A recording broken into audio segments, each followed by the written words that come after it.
The superb lyrebird in Australia has one of the most complex songs of any bird. He continually adds elements to it and will incorporate just about anything he hears just to demonstrate how accomplished he is.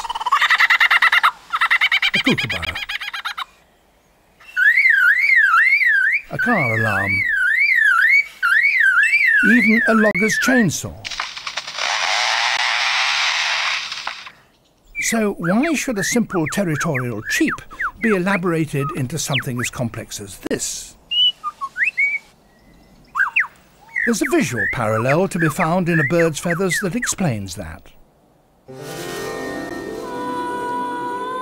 The peacock's tail is the visual equivalent of a complex song.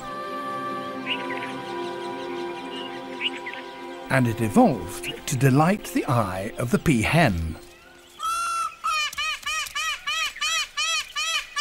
In the distant past, the male peafowl had a short and simple tail, much like this juvenile's. But the females happened to develop a preference for males with slightly longer, more decorative tails.